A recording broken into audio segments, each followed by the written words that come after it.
무엇을 위해 수고하십니까? 라는 제목으로 하나님의 말씀을 함께 나누겠습니다.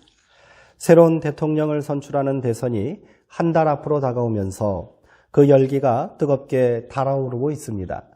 안타까운 것은 언제나 그랬던 것처럼 그 열기가 정책 경쟁을 통해 사람들에게 희망을 주는 것이 아니라 정쟁만 난무하는 싸움판처럼 느껴져 사람들을 피곤하게 만든다는 데 있습니다. 우리는 경험상 새 지도자가 선출되고 정치 권력이 교체된다 해서 세상이 단번에 변하지 않는다는 사실을 잘 알고 있습니다.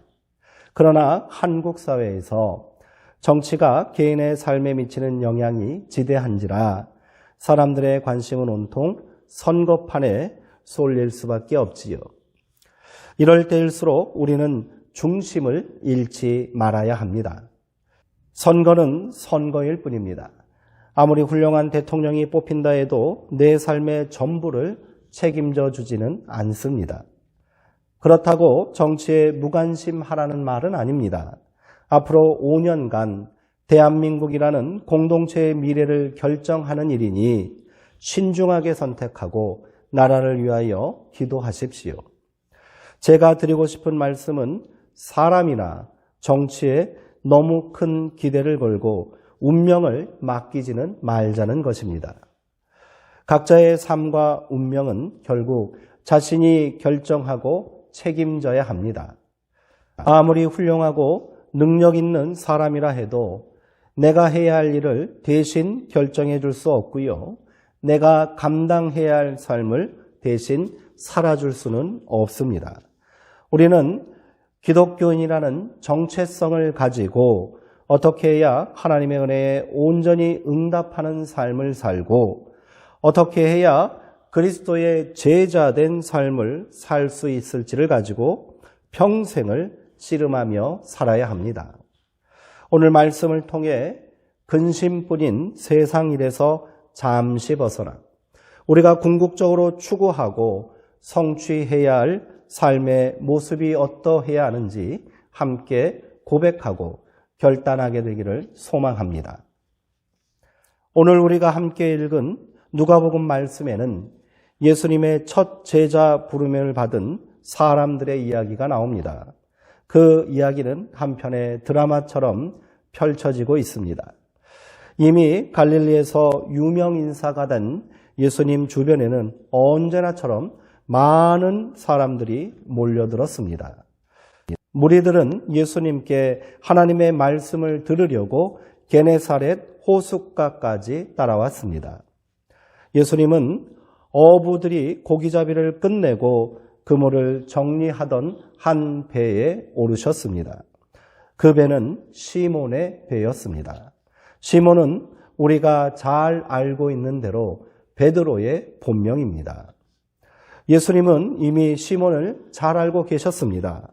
오늘 본문 앞서 나오는 누가복음 4장 38절 이하에서는 예수님이 시몬의 집에서 중한 열병을 앓고 있던 그의 장모를 고쳐주신 이야기가 나옵니다.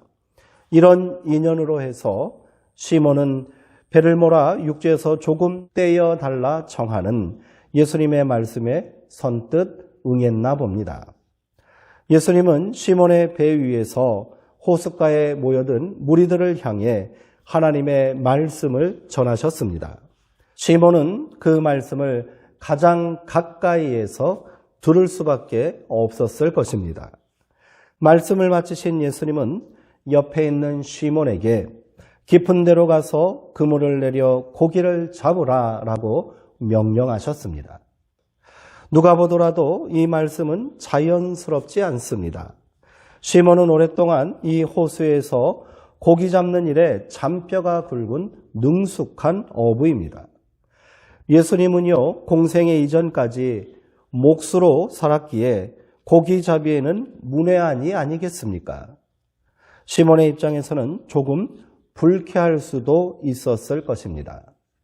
얼마 전 장모일로 받은 은혜가 있으니 화를 내기도 그러하고 정중히 사양하는 것이 당연한 반응이겠지요. 그러나 시몬의 대답이 놀랍기만 합니다. 5절의 말씀을 다시 한번 읽어보겠습니다. 시몬이 대답하여 이르되 선생님, 우리들이 밤이 새도록 수고하였으되 잡은 것이 없지만은 말씀에 의지하여 내가 그물을 내리리이다 하고, 시몬이 평소 예수님에게 깊은 신뢰와 친밀감을 가지고 있었다 해도 좀처럼 이해가 되질 않습니다. 그는 이미 밤새도록 그물질을 하느라 피곤한 상태입니다. 더군다나 아무것도 잡은 것이 없다 하니 하루 벌어 하루 먹고 사는 형편에 심사가 이만저만 불편한 것이 아니었을 것입니다.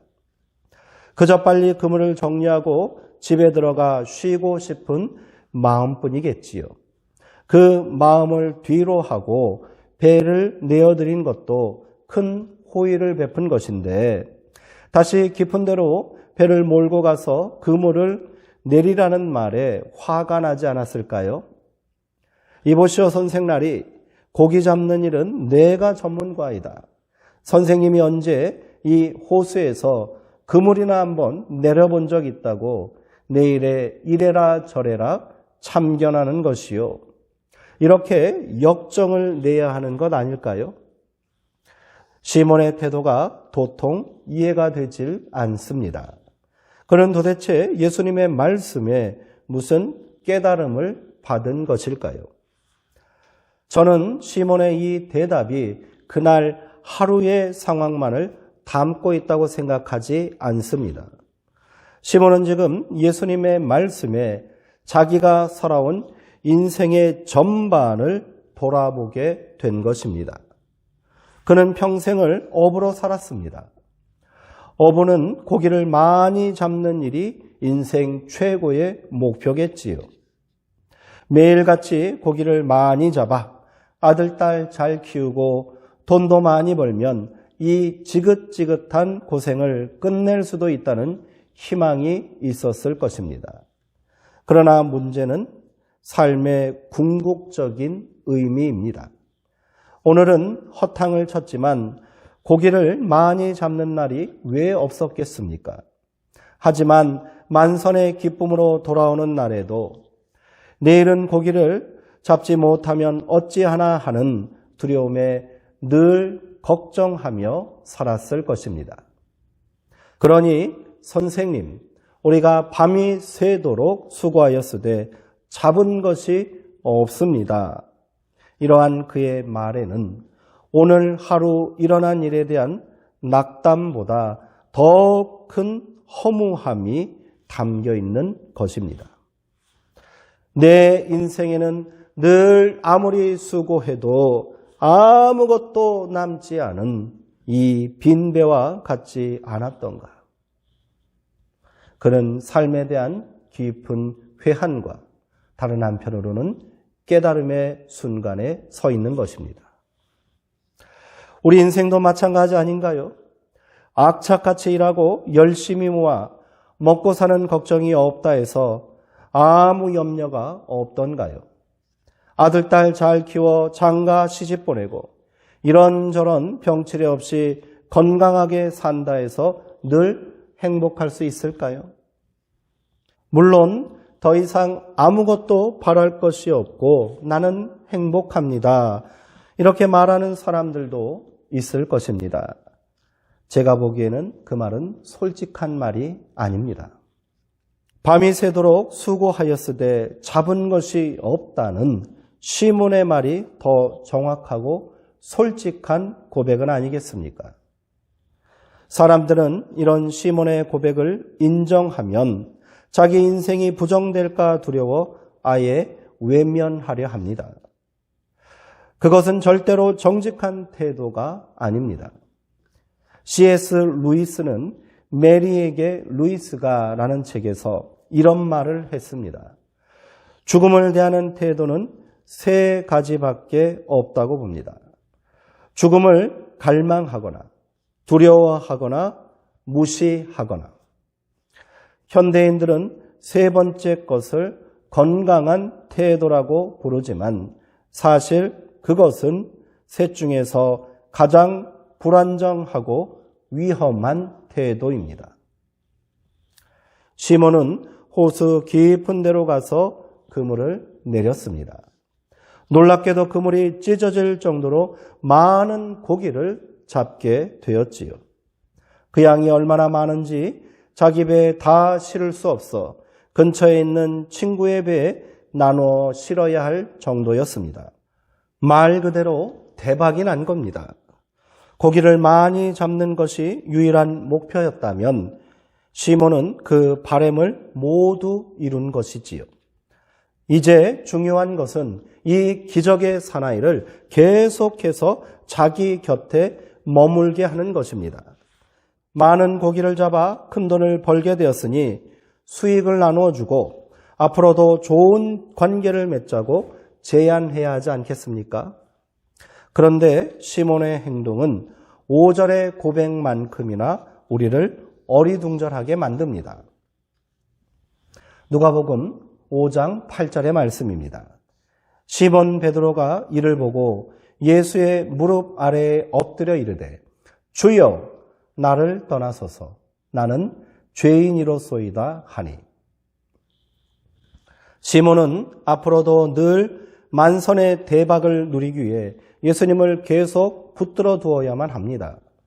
그런데 나를 떠나소서 나는 죄인입니다. 이렇게 고백합니다. 그동안 자신이 고민하고 늘 불안해했던 삶의 문제를 단번에 해결해 준 사람을 만났는데 시몬은 왜 예수님에게 나를 떠나달라고 말한 것일까요? 본문 9절과 10절에 보면 그 이유를 짐작할 수 있습니다. 그는 지금 놀라고 무서워하고 있습니다. 그것은 살면서 한 번도 경험해 보지 못한 두려움입니다. 그 두려움은 인간이 하나님의 임재를 만났을 때 느끼게 되는 경외심과 같은 것입니다. 시몬만 그리 느낀 것이 아닙니다. 그와 함께한 모든 이들도 느꼈고 특별히 동업자인 야고보와 요한도 똑같은 경험을 하게 되었습니다. 이들은 예수님이 비범한 인물을 넘어 초월적인 존재임을 깨닫게 된 것입니다. 감히 자기들이 범접할 수 없는 존재임을 직감했기에 나를 떠나소서 나는 죄인입니다. 이런 말밖에 할 수 없었던 것이지요. 그러나 이 경외심으로 가득한 거룩한 두려움은 예수님에게서 달아나고 싶다는 공포가 아닙니다. 그것은 예수님과 영원히 동행하기를 염원하는 간절한 소망인 것이지요. 시몬이 자신을 죄인이라고 고백한 이유입니다. 예수님과 함께 있고 싶으나 그리할 수 없는 자신의 한계를 절실하게 깨달았기에 그리 말했던 것입니다. 그런 의미에서 그물이 찢어질 정도로 고기가 많이 잡혔다는 사실을 눈여겨보아야 합니다.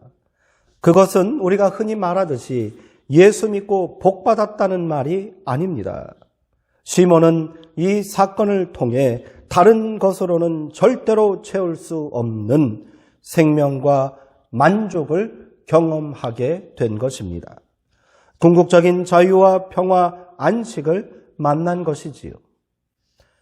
평생을 발버둥치고 죽을 힘을 다해 애써도 절대로 손에 잡을 수 없을 것만 같았던 인생의 참된 의미와 가치를 마주하게 된 것입니다. 그러니 그 앞에 엎드릴 수밖에 없는 것이지요. 그것은 두려움이면서도 기쁨입니다. 절망이면서 소망인 겁니다. 그것을 영원히 붙잡고 살고 싶으나 그리할 수 없는 자신의 무능력함을 잘 알고 있기에 나를 떠나서서 이렇게 말하고 있지만 주님 저를 절대로 떠나시면 안 됩니다. 간청하고 있는 겁니다. 우리에게도 이러한 거룩한 두려움과 영적인 고백이 있어야 합니다. 예수님은 시몬을 모든 두려움에서 해방시켜 주셨습니다. 무서워하지 말라. 이제 후로는 내가 사람을 취하리라. 아멘. 인생의 근본적인 문제를 해결할 방법을 찾았으니 더 이상 망설이거나 주저할 이유가 없게 되었습니다. 예수님의 청함에 시몬은 삶의 전부라 할 수 있는 배를 육지에 대고 모든 것을 버리고 예수를 따르기로 결단합니다. 예수님께서 하신 사람을 취하리라 이러한 말씀은 생명을 취하리라 라는 뜻으로 새길 수 있습니다. 그동안 시몬은 그물에 걸려 죽은 물고기를 파는 삶을 살았습니다. 그러나 아무리 열심히 노력해서 잡은 물고기라 할지라도 그것은 자기 것이 될 수 없었습니다. 최대한 빨리 팔아치워야 합니다. 그래야 조금이라도 많은 이문을 남길 수 있는 것이지요. 그러나 그 또한 금방 내 손에서 사라져 버리고 말기에 늘 공허할 뿐입니다. 원하는 것을 쉽게 취할 능력 있는 사람들도 공허하기는 마찬가지입니다. 아무리 많은 재물을 가지고 있다 해도 생명을 취할 수는 없습니다. 오늘 우리는 과거와 비교할 수 없을 정도로 많은 것들을 소유하고 누리며 살고 있습니다.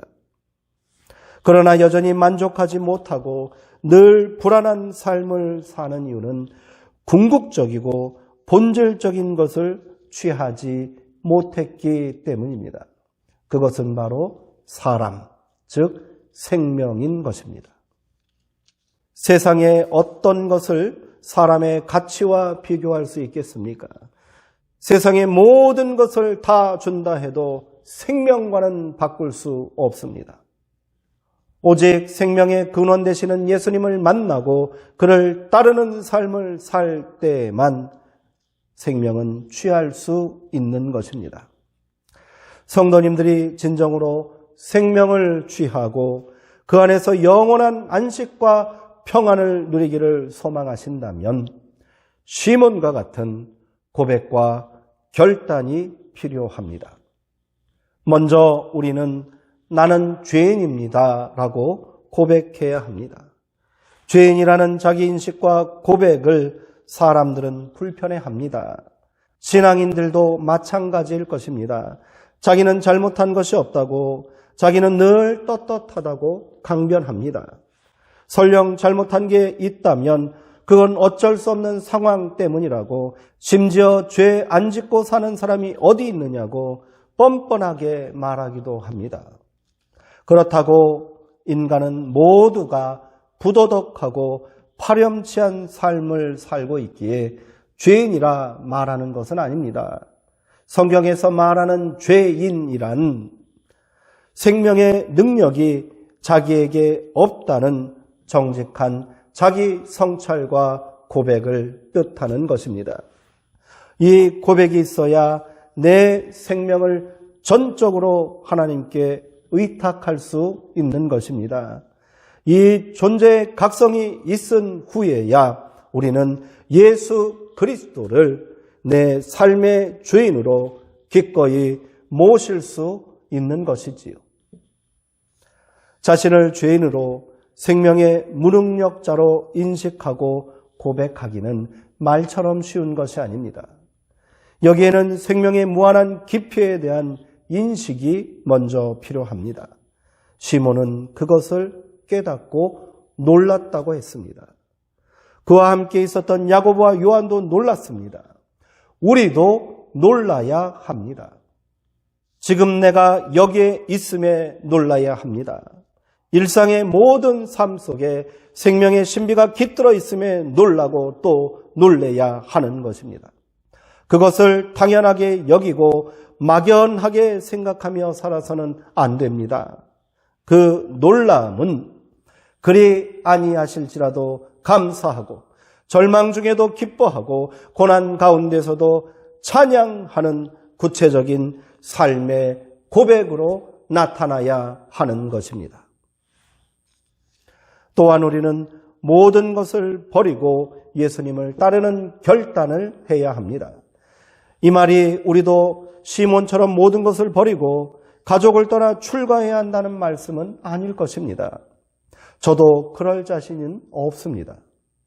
이 같은 극단적인 선택을 강요하는 사람들이 있다면 그는 분명 이단임에 틀림이 없습니다. 현실적으로 기독교인 가운데 이런 결단을 할 수 있는 사람은 극히 드뭅니다. 예수님도 당신을 따르는 모든 사람들에게 이런 선택을 강요하지 않으셨습니다. 모두가 그런 삶을 산다면 누가 세속의 삶을 책임질 수 있겠습니까? 기독교 전체 역사에 있어서도 세속을 떠나 수도승의 삶을 산 사람들은 극히 일부에 지나지 않습니다. 그러나 본질적인 차원에서 우리는 모두 그리스도의 제자이기에 시몬과 야고보, 요한이 선택한 삶의 방향성만은 유지하고 살아야 한다는 겁니다. 우리가 비록 일상의 삶 속에 살고 있지만 세상 것에 연연하지 않고 거기에 집착하는 욕망에서 조금이라도 벗어난 삶을 살아간다면 그래도 제자의 삶을 흉내는 낼 수 있지 않겠습니까? 그런 삶의 방향성마저 없으면 우리는 유명무실한 그리스도인으로 인생을 끝내고 말 것입니다. 돈도 벌고 집도 사고 가족을 사랑하고 이웃과 좋은 관계를 맺으며 사십시오. 그러나 언제든지 그 모든 것을 버릴 수 있다는 마음으로 살아야 합니다. 그렇게 우리 모두 죽는 날까지 더 많은 것을 버릴 수 있도록 노력하며 삽시다. 늘 부족하고 모자란 믿음이지만 여전히 하나님의 은혜 가운데 살고 있음에 놀라고 감사하고 기뻐하며 삽시다. 때로는 일상을 멈추고 집착하고 살았던 것들에서 해방되어 온전히 하나님께만 집중하는 삶을 살기 위해 노력합시다. 각자의 믿음의 분량과 받은 은혜대로 조금만이라도 더 많이 결단하고 헌신하며 사시면 됩니다. 그 믿음으로 산다면 우리의 모든 삶 속에 하나님의 생명이 충만하게 채워지게 될 줄 믿습니다. 기도하시겠습니다. 생명의 주인 되시는 하나님, 죽을 수밖에 없는 우리 인생들을 위하여 당신의 아들 예수 그리스도를 보내주시고 사람을 취하는, 생명을 취하는 권세를 우리에게 주시니 감사합니다. 우리가 이 생명의 기쁨을 온전히 누리기 위하여 시몬처럼 고백하고 결단하게 하여 주시옵소서. 나는 죄인입니다. 내 존재의 연약함과 부족함을 정직하게 고백하는 믿음의 자녀 되게 하시고 그 고백 위에 내가 가진 모든 것은 주께로 온 것임을 또한 인정하고 모든 것을 버릴 수 있는 믿음으로 이 땅을 살게 하여 주시옵소서. 세상 것에 너무 연연하지 않게 하시고 더 많은 것을 소유하기 위해 집착하며 살지 않게 하시며 날마다 빈 마음으로 가난한 심령으로 이 땅을 사는 제자들이 되게 하여 주시옵소서. 예수 그리스도의 이름으로 기도합니다. 아멘.